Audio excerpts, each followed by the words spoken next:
Well, over the past week, hearts around the country have been moved by an open letter from the Imperfects host, Hugh Van Cuylenburg.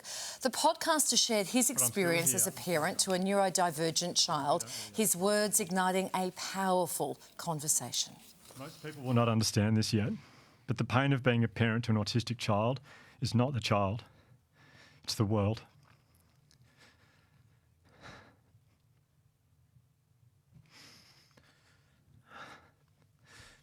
The pain is seeing your child standing on the sidelines, confused, distressed and left out, while the other kids instinctively understand the rules and the social norms.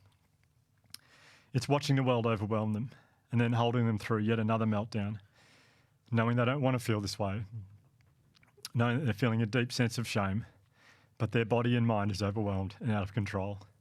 And there is nothing you can do except be there.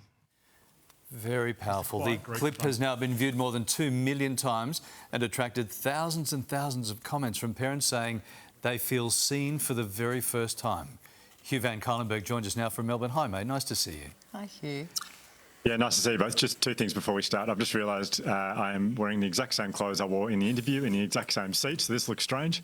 Yeah. And also, I might be the greyest guest you've ever had. Everything in this shot is very grey. But anyway, thanks for having me. We know there's no money in podcasting, mate, so you just keep that shirt nice and clean.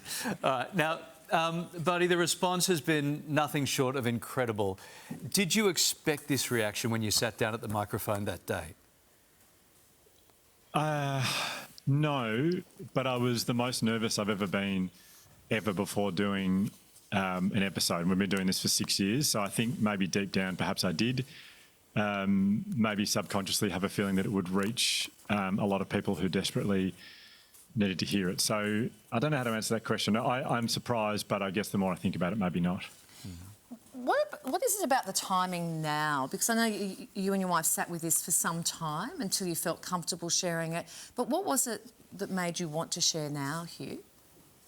Well, there are quite a few reasons that we waited for a long time. I mean, one of them was I wanted to be able to explain to my child what autism is and have them understand it and have them be okay with the diagnosis before I ended up telling anyone else, really, outside of people that I'm close to. So why now? I think it's the loneliest. It's such a lonely feeling. I mean, this is, I would say this is actually, what has surprised me is this has reached any parent, not just parents of neurodivergent kids, but any parents whose parenting journey is not what they expected it to be.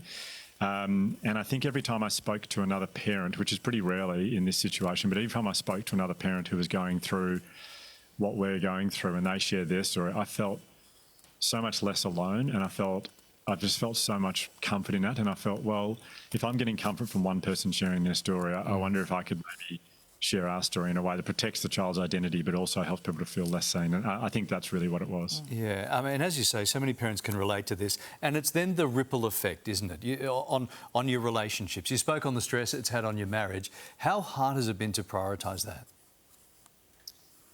I would say it's impossible. I don't think we have been able to prioritise our marriage. We have tried really hard to, but anyone who's living what we're living knows that you can't. You prioritise the child and the siblings and trying to create a world around them, whether it's at school or kinder or at the park or wherever you step out of the house that is going to be safe for them. And you kind of can't prioritise your marriage. Well, we haven't worked out a way to do that. We're going really well, but it's very challenging. Throughout this beautifully written letter, I don't know how many times how many times did you do a draft or a redraft, or did it just pour from you? No, it's a really great question. Honestly, it took 2 months to write it because I was so end of last year. I sort of had the idea of doing it. It was actually a friend of mine, Hamish Blake, who everyone knows, said to me, I was talking to him about the problems or the struggles we were having, and he said, if you ever want this to be, I think this might be your most important work if you share this. And that was a while ago, and I thought, no, I can't ever share this. I can't see myself talking about this without breaking down into a blubbering mess. But when I decided to do it, I felt very strongly I had to really consult a lot of people a lot of autistic adults, a lot of people who live this every day. to make sure they were happy with it. But also, I just wanted to make sure one day my child will listen to this. I don't know when. It could be 10 years, could be 15 years. And I want them to feel loved and feel proud of their dad. And so it took me 2 months to get it word for word. Yeah. I should say, I wrote it in a couple of minutes, but it took a couple of months. Well, it's what we love about you and the guys in the podcast. It's so very authentic. It really is. You read the letter on the podcast, The Imperfects, yourself, Ryan and Hugh, are about to take on the show on tour, right? Let's talk about that for a sec. That's going to be fantastic. Your fans are going to go nuts for this. They love you out there. What can fans expect? Well, I mean, what we always try to do with a live show is we really hope to do what we do on the podcast, but in a very different way, in a way that you can only do when you're on stage with your audience. We hope to make people laugh. We hope people learn stuff. But also we hope that people feel, like they walk away having felt strong emotions. It might be around about the importance of being imperfect. It could be around vulnerability. But we hope people feel moved. Oh, absolutely.